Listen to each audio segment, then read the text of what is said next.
Hello everybody, welcome back to my channel, Rosie Rose Reads. I am Rosie and I am reading, and today I have a end of the year book tag video for you. I have seen a couple booktubers do this. The one who I saw most recently was Destiny Sidwell, and I got the list of questions from her video. I will put the questions down in the description if you're interested or you want to read them or follow along.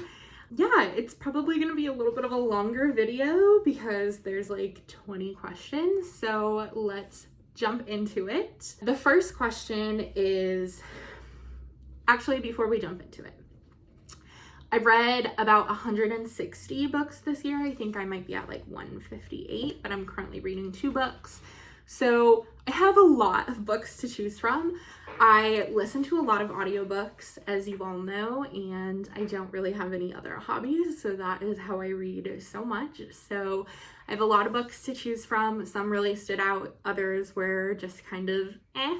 I am going to do in December a kind of like stats video. So my various categories that I read through, which books were audiobooks, ebooks, library loans, things like that. So hopefully that will be interesting to some of you. I know I love to see kind of the breakdown of people's books. But yeah, so I have quite a few books to choose from. So if I don't mention some, it's not that they weren't good books or whatnot. So the first question is, what is the most disappointing read of the year for you? For me, this was Once More with Feeling by Alyssa Sussman. This was Alyssa Sussman's second book, and I enjoyed the first book. I thought it was kind of like cute, and I like thought the romance was believable and the plot was somewhat believable for a kind of like celebrity trope, you know? This one was just a huge disappointment for me. I actually was like very excited for it, and I got an ARC and read it before it published, and I just didn't like it. There was not just 2 timelines, there were actually 3 timelines going on, and I didn't find the main character likable, I didn't find the love interest likable, and I didn't find their relationship had any redeeming qualities, really. I thought they were kind of mean to each other, and yeah, I just was not a fan. I was really disappointed. I was really bummed I didn't like it. Since I enjoyed her first book so much, I requested an ARC of her second book. I will hopefully give any future books a read, but was definitely a little disappointed with this one. For my Underdog book of the year, there are so many, truly so many books that I enjoyed that I haven't seen other people talking about. One of my goals for next year is definitely to kind of get out of the echo chamber of reading. I have been talking to some friends about this recently. If I have to choose just one Underdog book of the year, I'm actually gonna go with the book that I'm currently reading, which this is like huge since I haven't finished it. The book I'm currently reading is called The Magician's Daughter by H.G. Perry, and so far I'm about 115 pages into it, maybe. I'm just really enjoying it. I find the writing really beautiful. I find the main character interesting, the world that H.G. Perry has built interesting, the magic system. I hope it lives up to this Underdog of the Year award, but it's what's in my brain right now. It's what's coming to mind for an Underdog. I have never seen anybody else talk about this book. I picked it up at a little free library because I thought the cover was pretty. I actually put it on a poll on my Instagram, and I think only one person marked off that they had read it. So it's a bit of an underdog, and I'm really enjoying it so far. So hopefully I continue to enjoy it. Hopefully the rest of the book is strong, but I really like it. Next up, a book that was overhyped. For me, this was Emily Wilde's Encyclopedia of Fairies by Heather Fawcett. I had heard so many people talking about this book and recommending it as a cozy fantasy, as, you know, kind of enemies to lovers, or at least academic rivals to lovers, and I love that trope, so I was super excited. Kind of had the fae element. I thought all of the things would align. I thought all of the things would align for me, so much so that I requested an arc of book 2 and was approved for an arc of book 2 before I even read book 1, because that's how much hype I had seen from recommenders who I thought we had similar tastes. I tried to read it. I DNF'd it over the summer. I picked it up again for a book club in September, and the season was a little bit cooler, which I think helped, but I still only gave it about a 3-star, and I think I would have given it lower had I not listened to the audiobook. The narrator really made the banter shine through, but overall, it was just kind of mid for me. I haven't read the arc of book 2 yet. I'm not sure if I'm going to. I want to so I don't mess up my NetGalley reading, but other than that,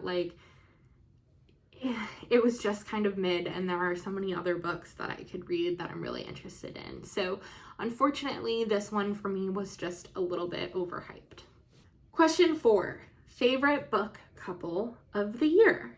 There is simply no way that I can just choose one, so I outlined some of them. Macy and Elliot from Love in Other Words. I have been talking all year long about how much I love Love in Other Words. I read it in January, and it's one of my standout reads for the year. I actually really want to reread it, and maybe we'll do so before the end of the year. But absolutely Macy and Elliot. Jacob and Brianna from Yours Truly. I read an arc of Yours Truly by Abby Jimenez last year, 2022, and fell in love with it. It was my favorite book of last year. It didn't publish until April of 2023, and I read it again, and it absolutely lived up. I love Jacob and Brie so much. I think they're great. Next up, I have Viola and Gracewood from Lady for a Duke, and their story just was so heartwarming to me. It made me cry. I was not expecting that. I just loved the healing elements and how kind and how compassionate they were to one another and how much love they had in their heart for each other, that they absolutely are up there as a favorite couple for me. And then I had to talk about them. I'm gonna talk about them a lot on this list, but for favorite couples, I have both Jack and Adara and Taryn and Sidra from Rebecca Ross's Elements of Cadence duology, which is A River Enchanted and A Fire Endless. A series, a duology that absolutely was a standout for me this year, and I loved both of those couples. I loved that we got 2 couples, a more YA and a more adult couple, and we got to track their evolution through these 2 books. And I just was rooting for both of them so much and really enjoyed them. Next up, we have favorite main characters of the year. So I interpreted this as main characters who I felt the most resonance with, one of which was Harriet from Happy Place. Happy Place wasn't my favorite of Emily Henry's romances. They weren't my favorite couple. The romance wasn't quite as believable or a draw for me as Book Lovers and Nora and Charlie. I love them. But Harriet as a main character really stood out to me, and I really felt drawn to her. I know some people said Happy Place is for mirrorball girlies who listen to Taylor Swift, and I certainly feel like I am a mirrorball girly, so I really liked Harriet. I really resonated with her. Also on this list is Emmy from Curated by Nellie Wilson. I found Nellie Wilson's books this year, and they follow a historian who works in a small historic house in Colorado on a fictional campus. And I'm a historian from Colorado, and so I felt like Emmy was written specifically for me. She also has anxiety. I have anxiety. I felt like Nellie Wilson wrote Emmy for me. Yeah, those are my 2 favorite main characters. A book that surprised me, I picked 2, of course. because I can't pick just one. The first, they actually both fall into a genre that surprised me. I have never thought of myself as like a thriller person. I don't really like jump scares of any kind, so I don't read thrillers. I don't watch kind of mysteries or anything like that. But I read this year Once There Were Wolves by Charlotte McConney and Spells for Forgetting by Adrienne Young. And I really enjoyed both of them, like tremendously so. Enjoyed both of them. And they both had this kind of like mystery element, this kind of whodunit element, but then also this kind of magical realism element, this piece that was just a little bit of fantasy. And also they both had this like deep love of the environment, and they both just really surprised me how much I fell in love with these two books. I absolutely want to read more books like that, but I'm worried too because I don't know like when they're gonna switch to being too thrillery, too mystery, too spooky, or when they're gonna kind of be my perfect cup of tea temperature. But these two were definitely my perfect cup of tea temperature and really surprised me this year. Next up, we have a new favorite author that you discovered in 2023. Absolutely hands down, Rebecca Ross. I'd never read any of her books before and read The Elements of Cadence, duology, as well as her two more recent duology books, and really enjoyed them. So hands down, Rebecca Ross. The other I'm going to put on this list is Alison Saft. I had not read any of her books, and I read A Far Wilder Magic.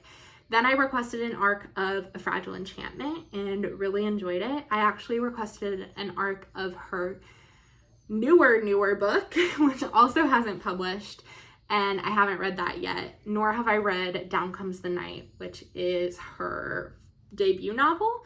But I really enjoyed the two books I have read from her. Neither have been full 5 stars, but they've both been like 4.5. So they're so close for me that I'm absolutely intrigued by her writing and will be picking up more books because I'm requesting her arcs and also like just really want to read. So definitely those two authors.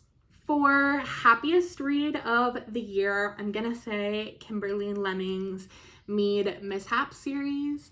They were just so fun. They were like, I wasn't expecting them. They were so funny. They were fun. They were kind of spicy. They were like fantasy and cozy, but adventurous, and they were really fun reads. I'm also going to put on this list Fourth Wing and Iron Flame.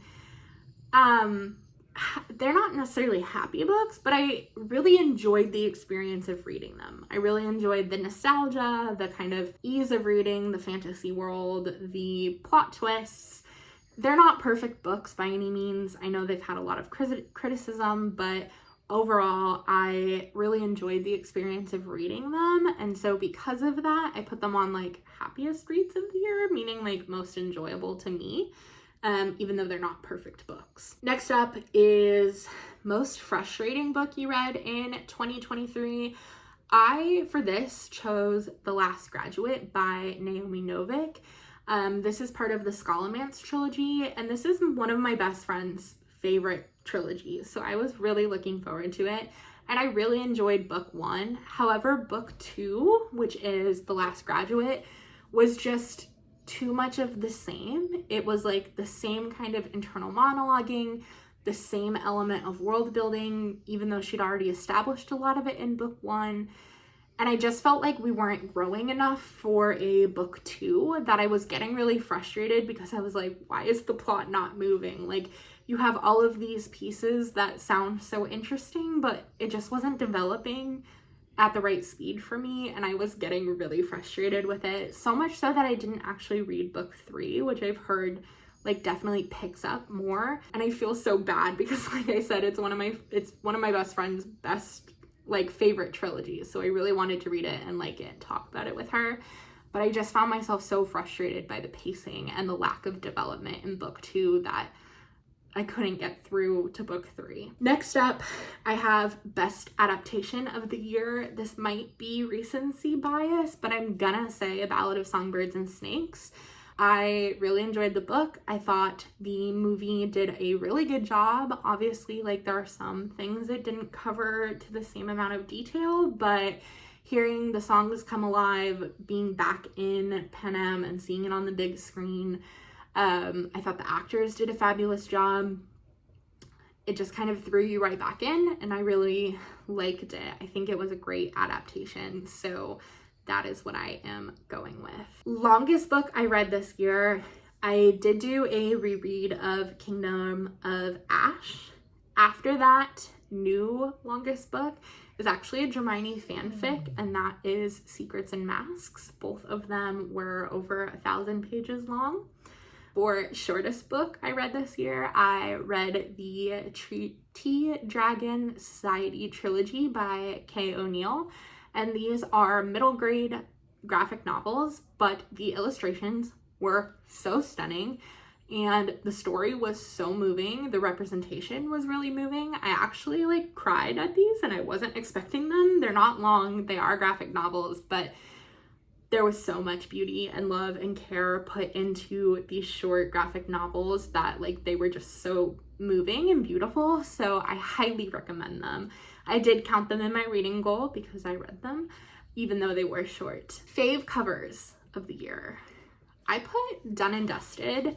I just thought this was fun. It was something the romance world hadn't seen before, this kind of pixelated cover, and I really liked it, so I put it up there. I also, of course, have to say the Illumicrate covers of the Elements of Cadence. You all have heard me say how much I love this series.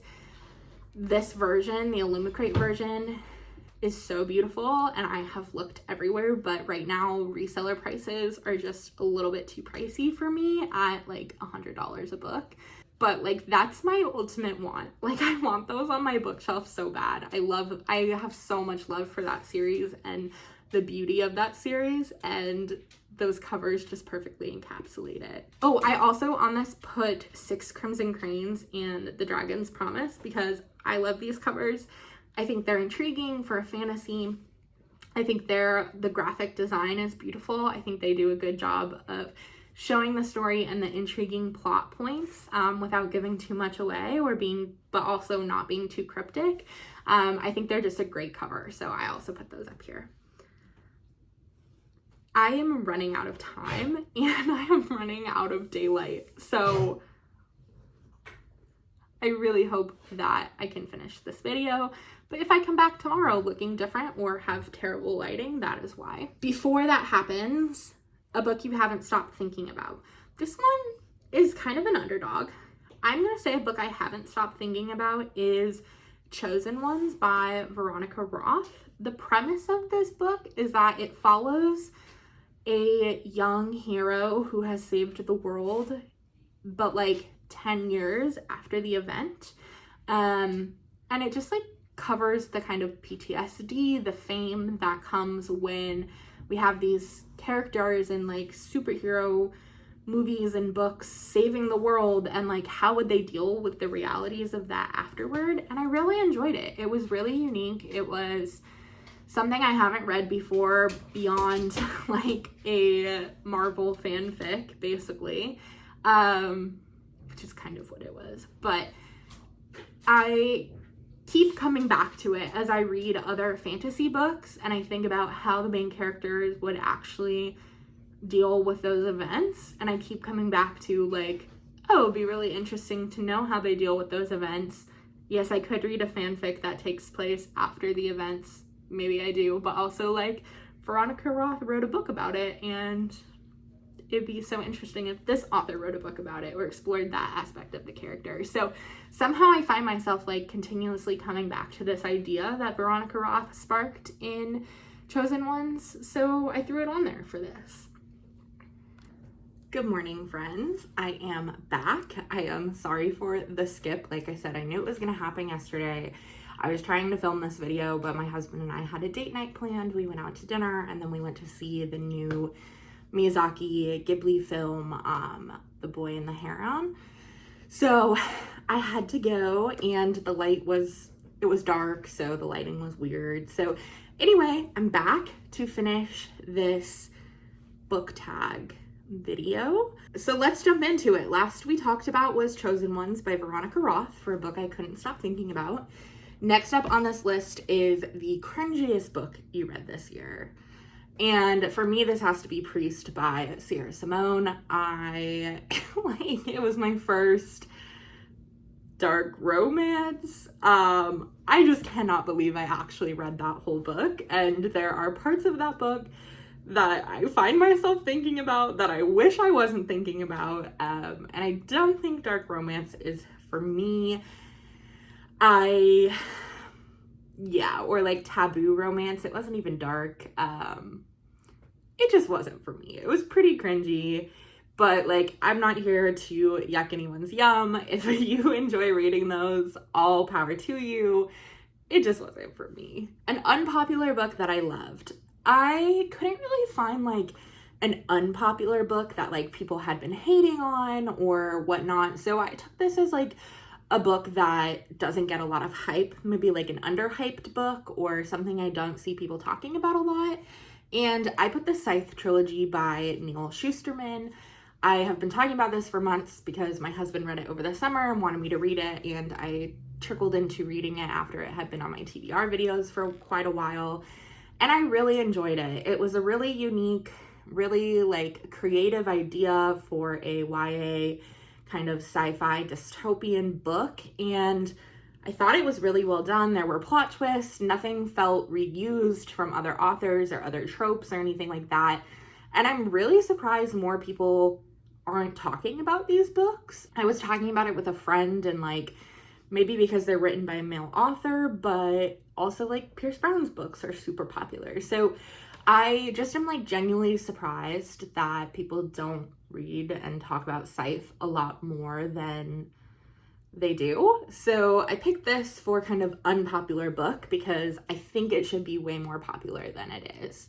Number 17, what was the highest and lowest rated books you read this year on Goodreads, and do you agree? The highest rated was How the Word is Passed by Clint Smith. I think it had like a 4.75. I didn't write it down. I wrote down the lowest.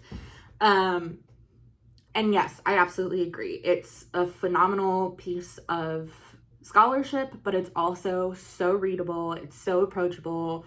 Everybody should read it. Also, the audiobook version is phenomenal. It feels like you're listening to a podcast, and it has so many implications to the world that we live in today and the conversations that are going on in public discourse. I like really think everybody should read that book, and it's phenomenal. Clint Smith is one of my favorite historians, my favorite public historians who are like doing work on memory and history and whatnot, especially as it comes to like public monuments and things like that. So yes, I absolutely agree that is an appropriate rating. Lowest was at 3.55, Even If the Sky is Falling. And I don't agree with this. I actually read an arc of this, and it is a collection of short stories that are all like short romance stories. They're all multicultural and have great representation, and they all focus around one main event of a like alert system going off that's a test, but nobody knows. So everybody kind of like thinks the world is ending, and like it follows different couples in different situations all around this main event, but they're not tied together by anything beyond living in the world at the same time as this event. And I gave that book a 5 stars. I really enjoyed it. I definitely think 3.55 is really low, and I'm guessing it's just because it's a collection of like shorter novella lengths that maybe people couldn't get into the stories as much. But I thought all of the authors who were included did a really wonderful job of like writing a novella that you cared about and was believable. I enjoyed it. So I think that is low, and I don't agree. Up next, favorite quote of the year. I'm gonna read this one. I have 2 because of course I have 2. I couldn't pick. So one comes from The Dragon's Promise by Elizabeth Lim. And it is, Takan was the end of my string. No matter how far my kite wandered, it would always find its way back to him. And though the impossible awaited us, my heart rested a little easier knowing he would never let go. And I just love that. It was like, The Dragon's Promise was the second in a duology and had a like romance plot, subplot. And yeah, I just thought that was a really beautiful way of saying, like, once you found your person that you know you're going to go through life with, even though life is unpredictable and scary, it is a little bit less scary knowing that that person is there with you. It kind of gives me the same vibe as like Invisible String by Taylor Swift. Yeah, I just thought it was really cute and beautiful, and I wrote it down. Next up, which is kind of like a more badass quote, is from Once There Were Wolves by Charlotte McConney, and it's a piece of dialogue. It says, "I'll alert the villagers to lock up their wives and daughters. The big bad wolves are coming." I meet his eyes. If I were you, I'd be more worried about the wives and daughters going out to run with the wolves. And I would just love that because, like, if you've read that book, you kind of know wolves and women and the environment and kind of the scared, outdated village all have a role to play. And I kind of like loved the like strong imagery it provokes about like women and nature. So I thought that was fun. Number 19, book with the most unique concept. I am also gonna put Scythe for this. I have talked about it, but just to reiterate, the concept of Scythe is that the world has conquered death, and it is ruled by a like benevolent AI called the Thunderhead, and the Thunderhead has conquered death. Everybody can live forever. Like if there's an accident, you can be revived. But for population control purposes, there is a group of people who kill other people. They call it gleaning, and these are scythes. So the book follows two young, like teenagers, 16, 17, as they become scythe apprentices and then move into their roles as scythe. And then it kind of follows corruption within the scythedom. Yeah, this book is so unique. It was such a unique take on dystopia, utopia, and kind of like AI conversations. And it's not new. I think it was written like mid 2000s, 2010s. So I'm sure like conversations have developed so much more, but it just seems really relevant. And the concept was just super unique. So I would highly recommend it if you are at all interested. Book you would reread. So many of these books. A lot of the books that I rated 5 stars, I would reread. But the one that I said for sure is Out on a Limb by Hannah Bonham Young. I just loved that book. It was like so fun, so spicy.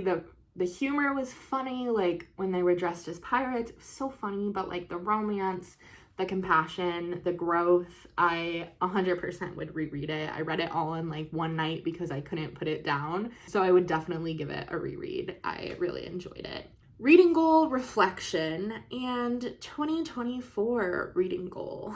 So one of my goals this year was to read more diverse genres. And I'll talk more about this in my stats video that I'm planning to make, but one of my goals was to read more diverse genres, and I think I did do this. I read more outside of just romance and fantasy, so I read, I think, like 2 or 3 horror books, which was huge for me. I read some thrillers, I read more like nonfiction, I read some like lit fic. So I think I did do this. Reading goals for 2024. I really want to kind of read outside of the echo chamber. BookTube and BookTalk and Bookstagram are wonderful for getting book recommendations, and I like so many books that I do read from them, but sometimes I wonder if I like them just because other people are telling me to like them, or if I like them because I genuinely like them. So I'm trying to read in 2024 more books that I discover through like the library or little free libraries, or like picking books up at Goodwill, or just like browsing books and picking up books that sound good to me that I maybe haven't necessarily like seen people recommend or blow up on BookTube or anything. So that is one goal. And then after 2023 reading, what are you prioritizing in 2024 reading wise? And I think the same type of thing that I just said, like making sure that I'm reading books because I actually enjoy them and not just because I feel like I have to read them because everybody else is.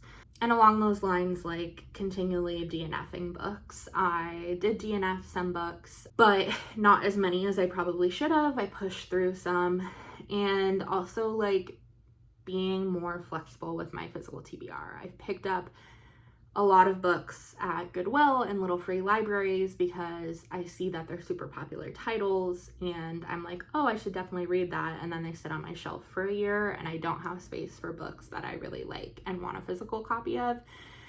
And I've saved so much money through using the library, but still there's a piece of me that's like, oh, I paid money for that book. I don't want to then like give it away if I haven't read it. But sometimes that's what happens. Like you just have to take a hit on some of those. And in some cases, I would rather give a book away that I spent $2 at Goodwill than have it sit on my shelf and be in my brain space as something I should read, but I'm not reading, and then kind of like get in my head about that. So that is one of my goals. Okay, I think we did it. I think we wrapped up this book tag video. I'm sure it's pretty long, but yes. So like I said, for the rest of December, what I have planned is a stats video, and then I will do a December reading wrap up, but it probably won't be up until the first week of January because we're traveling and I won't have access to my editing computer. So if you made it this far, thank you so much. And until we meet again, I hope you have a 5-star read. Thanks. Bye.